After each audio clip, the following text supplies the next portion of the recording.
Israel America ಮೇಲೆ Iran counter attack ಅನ್ನ ಮಾಡ್ತಾ ಇದೆ.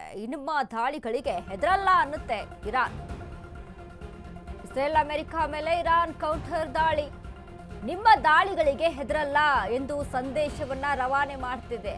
ಗಲ್ಫ್ ರಾಷ್ಟ್ರಗಳಲ್ಲಿನ ಅಮೆರಿಕ ಸೇನಾ ನೆಲೆಗಳ ಮೇಲೆ ದಾಳಿ. Bahrain, Kuwait, United Arab Emirates, ಕತಾರ್ನಲ್ಲಿರುವಂತಹ ನೆಲೆಗಳ ಮೇಲೆ ಇರಾನ್ ದಾಳಿಯನ್ನ ಮಾಡ್ತಾ ಇದೆ. ಇಸ್ರೇಲ್ ಅಮೆರಿಕ ಮೇಲೆ ಇರಾನ್ ಕೌಂಟರ್ ಅಟ್ಯಾಕ್ ನ ಮಾಡ್ತಾ ಇರುವಂತದ್ದು. ನಿಮ್ಮ ದಾಳಿಗಳಿಗೆ ನಾವು ಹೆದರಲ್ಲ ಎನ್ನುವಂತ ಸಂದೇಶವನ್ನ ರವಾನೆ ಮಾಡ್ತಾ ಇದೆ ಇರಾನ್. ಗಲ್ಫ್ ರಾಷ್ಟ್ರಗಳಲ್ಲಿನ ಅಮೆರಿಕ ಸೇನಾ ನೆಲೆಗಳ ಮೇಲೆ ದಾಳಿ. Bahrain, Kuwait, United Arab Emirates, ಕತಾರ್ನಲ್ಲಿರುವಂತಹ ನೆಲೆಗಳ ಮೇಲೆ ಇರಾನ್ ದಾಳಿಯನ್ನ ಮಾಡ್ತಾ ಇದೆ. ಇಸ್ರೇಲ್ ಅಮೆರಿಕ ಮೇಲೆ ಇರಾನ್ ಕೌಂಟರ್ ಅಟ್ಯಾಕ್. ಇದೀಗ ದಾಳಿ ಪ್ರತಿ ದಾಳಿಗಳು ನಡೀತಾ ಇರುವಂತದ್ದು. ಒಂದ್ ಕಡೆ ಇಸ್ರೇಲ್ ಅಮೆರಿಕ ದಾಳಿ ಜಂಟಿ ದಾಳಿಯಾಗಿ ಇರಾನ್ ಮೇಲೆ ಮಾಡ್ತಾ ಇದೆ. ಮತ್ತೊಂದು ಕಡೆ ಇರಾನ್ ಯಾವುದು ಕೂಡ ಬಗ್ಗಲ್ಲ ತಗ್ಗಲ್ಲ ಅನ್ನುವಂತಹ ನಿಟ್ಟಿನಲ್ಲಿ ಸಂದೇಶವನ್ನ ರವಾನೆ ಯಾವ ರೀತಿಯಾಗಿ ಮಾಡ್ತಾ ಇದೆ ಅಂತ ಅಂದ್ರೆ, ಅಲ್ಲಿ ನೆರೆಹೊರೆಯ ಪ್ರದೇಶಗಳ ಮೇಲೆ ಅಮೆರಿಕಾದ ಆರ್ಮಿಯ ಮೇಲೆ ಅಲ್ಲಿ ಅಟ್ಯಾಕ್ ಅನ್ನ ಮಾಡ್ತಾ ಇದೀಗ ಕೌಂಟರ್ ಅನ್ನ ಕೊಡ್ತಾ ಇದೆ. ಗಲ್ಫ್ ರಾಷ್ಟ್ರಗಳಿನ ಅಮೆರಿಕ ಸೇನಾ ನೆಲೆಗಳ ಮೇಲೆ ದಾಳಿಯನ್ನ ಮಾಡ್ತಾ ಇರುವಂತದ್ದು. Bahrain, Kuwait, United Arab Emirates, ಕತಾರ್ನಲ್ಲಿರುವಂತಹ ನೆಲೆಗಳ ಮೇಲೆ ಇರಾನ್ ಸತತವಾಗಿ ದಾಳಿಯನ್ನ ಆರಂಭಿಸಿದೆ. ನೋಡಿ, ಒಂದು ಕಡೆ ಇದೀಗ ಏನು ಅಮೆರಿಕ ಜೊತೆಗೆ Bahrain, Kuwait, United Arab Emirates, Qatar ಆಗಿರ್ಬೋದು, ಇನ್ನು ಒಮನ್ ಆಗಿರ್ಬೋದು, ಜೋರ್ಡಾನ್ ಆಗಿರ್ಬೋದು, ಇವುಗಳ ಏನು ಅಮೆರಿಕ ಜೊತೆಗೆ ಒಂದು ಒಳ್ಳೆಯ ರೀತಿಯಾದಂಥ ಸದ್ಯಕ್ಕೆ ಸಂಧಾನವನ್ನ ಮಾಡಿಕೊಂಡು ಒಳ್ಳೆ ರೀತಿಯಾದಂಥ ಸಂಬಂಧವನ್ನ ಇಟ್ಕೊಂಡು ಎಕ್ಸ್ಪೋರ್ಟ್ ಇಂಪೋರ್ಟ್ ವ್ಯಾಪಾರದ ವಿಚಾರಕ್ಕೆ, ಮಾರ್ಕೆಟಿಂಗ್ ವಿಚಾರಕ್ಕೆ ಸಂಬಂಧಪಟ್ಟಂತೆ ಆ ಒಂದು ಒಳ್ಳೆ ರಿಲೇಶನ್ಶಿಪ್ ಇಟ್ಕೊಂಡು ಹೋಗ್ತಾ ಇರುವಂಥದ್ದು. ಬಟ್ ಅಲ್ಲೇನಾಗಿದೆ, ಅಮೆರಿಕಾದ ಸೇನಾ ನೆಲೆಗಳಿಗೆ ಇಲ್ಲಿ ಅವಕಾಶವನ್ನ ಮಾಡಿಕೊಟ್ಟಿದೆ. ಅಂದ್ರೆ ಅಮೆರಿಕಾದ ಆರ್ಮಿಗಳು ಅಲ್ಲಿ ನೆಲೆ ಊರಿರುವಂಥದ್ದು, ಸೇನಾ ನೆಲೆಗಳು ಇರುವಂಥದ್ದು. ಸೊ ಅದನ್ನ ಟಾರ್ಗೆಟ್ ಮಾಡಿ ಇಟ್ಕೊಂಡು ಇರಾನ್ ಸತತವಾಗಿ ದಾಳಿಯನ್ನ ನಡೆಸ್ತಾ ಇದೆ.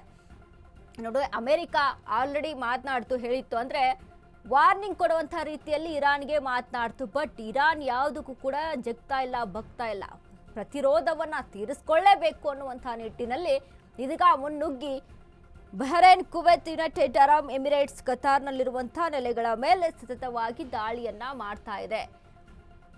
ನಾವಾಗಲೇ ಒಂದು ಮಾತನಾಡ್ತಾ ಬೇಕು ಈ ವಿಚಾರಕ್ಕೆ ಸಂಬಂಧಪಟ್ಟಂತೆ. ಇರಾನ್ನಲ್ಲಿ ಉತ್ತರಾಧಿಕಾರಿಯಾಗಿ ಈಗ ಮೊಜ್ದಾವಾ ಇರುವಂಥದ್ದು. ಬಟ್ ಅಲ್ಲಿ ಖಮೇನಿಯ ಏನು ಹತ್ಯೆ ಆಗುತ್ತೋ, ಖಮೇನಿಯ ಹತ್ಯೆ ಜೊತೆಗೆ ಪ್ರಮುಖರ ಹತ್ಯೆ, ರಕ್ಷಣಾ ಸಚಿವರ ಹತ್ಯೆ ಆಯಿತು. ಬಟ್ ಇಲ್ಲಿ ಅದೇನೋ ಹಿರಿಯರಿಲ್ಲದ ಮನೆ ಹೇಗೋ ಅಂತ ಒಂದು ಗಾದೆ ಮಾತಿದೆ, ಆ ರೀತಿಯಾಗಿ ಆಗ್ಬಿಟ್ಟಿದೆ ಇರಾನ್ ಪರಿಸ್ಥಿತಿ. ಸೊ ಹಾಗಾಗಿ ಸಿಕ್ಕ ಜಾಗಗಳ ಮೇಲೆ ಅಲ್ಲಿ ದಾಳಿಗೆ ಮುಂದಾಗಿರುವಂಥದ್ದು. ಒಂದು ವೇಳೆ ಈಗ ಕುವೈತ್ ಆಗಿರ್ಬೋದು, ಬಹರೇನ್ ಆಗಿರ್ಬೋದು, ಯುನೈಟೆಡ್ ಆಗಿರ್ಬೋದು ತಿರುಗಿ ಬಿತ್ತು ಅಂತ ಅಂದಾಗ ಇರಾನ್ ಸ್ಥಿತಿ ಯಾವ ಮಟ್ಟಕ್ಕೆ ಹೋಗಿ ತಲುಪುತ್ತೆ ಅನ್ನುವಂಥದ್ದನ್ನ ಗಮನಿಸಬೇಕು ಆಗುತ್ತೆ ಇರಾನ್.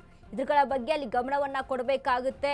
ಇದನ್ನೆಲ್ಲ ಗಮನದಲ್ಲಿ ಇಟ್ಕೊಂಡು ಯುದ್ಧವನ್ನ ಆರಂಭಿಸಬೇಕಾಗುತ್ತೆ. ಒಂದು ಕಡೆ ಈಗಾಗಲೇ ಇಸ್ರೇಲ್ ಅಮೆರಿಕ ಜಂಟಿ ದಾಳಿಯನ್ನ ಸತತವಾಗಿ ನಡೆಸ್ತಾ ಇರುವಂತದ್ದು. ಈಗ ಅದ್ರ ಜೊತೆಗೆ ಇರಾನ್ ಕೂಡ ಯಾವುದು ಕೂಡ ಬಗ್ಗಲ್ಲ ತಗ್ಗಲ್ಲ ಅಂತ ಪ್ರತಿರೋಧವನ್ನ ತೀರಿಸ್ಕೊಳ್ಳೋದಕ್ಕೆ ಮುಂದಾಗಿದೆ. ಸೊ ಇದನ್ನೆಲ್ಲ ಗಮನಿಸಿ ನೋಡಿದಾಗ ಗಲ್ಫ್ ರಾಷ್ಟ್ರಗಳಲ್ಲಿನ ಅಮೆರಿಕ ಸೇನಾ ನೆಲೆಗಳ ಮೇಲೆ ಟಾರ್ಗೆಟ್ ಮಾಡಿ ಹೊಡಿತಾ ಇದೆ.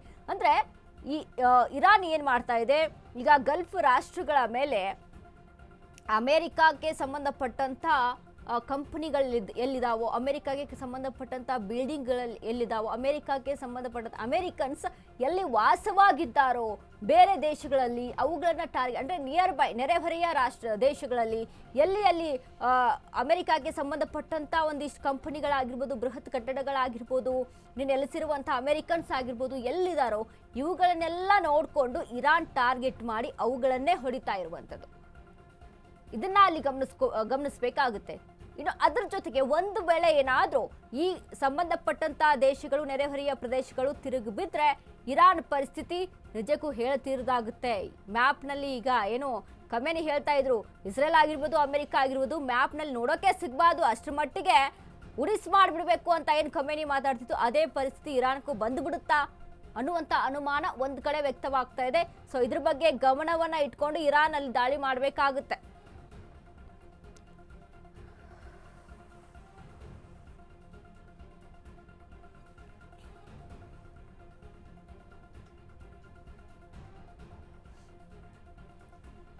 ನೋಡಿ, ಒಂದಿಲ್ಲಿ ಗಮನಿಸಬೇಕು, ಈಗಾಗಲೇ ಅಮೆರಿಕ ಆಗಿರ್ಬೋದು, ಇಸ್ರೇಲ್ ಆಗಿರ್ಬೋದು, ಇರಾನ್ಗಳನ್ನ ಬೃಹತ್ ಕಟ್ಟಡಗಳು ಮತ್ತೊಂದು ಎಲ್ಲ ಈಗ ಮೂರು ದೇಶಕ್ಕೂ ಒಂದು ಇಲ್ಲಿ ಮಾತನಾಡಬೇಕು ದೇಶದ ಕುರಿತಾಗಿ ಅಂತ ಅಂದರೆ ಈಗ ದಾಳಿ ನಡೀತಾ ಇದೆ, ಯುದ್ಧಗಳನ್ನು ಮಾಡ್ತಾ ಇದ್ದೀರಾ.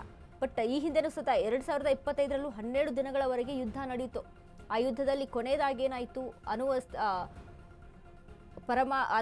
ಅಣುಶಸ್ತ್ರಗಳನ್ನು ವಿಚಾರಕ್ಕೆ ಸಂಬಂಧಪಟ್ಟಂತೆ ಅವುಗಳ ಒಪ್ಪಂದದಲ್ಲಿ ಮತ್ತೆ ವಿಫಲವಾಗುತ್ತೆ ಅಮೆರಿಕ. ಅದರಲ್ಲಿ ಏನು ಸಕ್ಸಸ್ಫುಲ್ ಏನು ಆಗಲ್ಲ, ವಿಫಲನೇ ಆಗುತ್ತೆ. ಈಗ ಮತ್ತೆ ಇರಾನ್ ಏನು ದಾಳಿಯನ್ನು ಆದರೆ ಆ ಒಂದು ಸಂದರ್ಭದಲ್ಲಿ ಖಮೇನಿಯೇ ಸೇಫ್ ಆಗ್ತಾರೆ.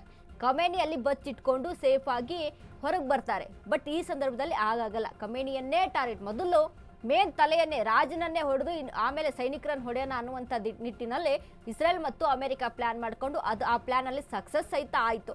ಬಟ್ ಈಗ ಸದ್ಯಕ್ಕಿರುವಂಥ ಸ್ಥಿತಿ ಹೇಗೆ ಅಂತ ಅಂದರೆ ಇರಾನ್ ಮಾತ್ರ ನಮ್ಮ ಏನು ಖಮೇನಿ ಸತ್ತಿದ್ದಾರೆ ಅದಕ್ಕೆ ಪ್ರತಿರೋಧವನ್ನು ಹೇಗೆ ತೀರಿಸ್ಕೊಳ್ಬೇಕು ಅನ್ನುವಂಥ ನಿಟ್ಟಿನಲ್ಲಿ ಇರಾನ್ ಸತತವಾಗಿ ಯುದ್ಧವನ್ನು ಸಾರ್ತಾ ಇದೆ.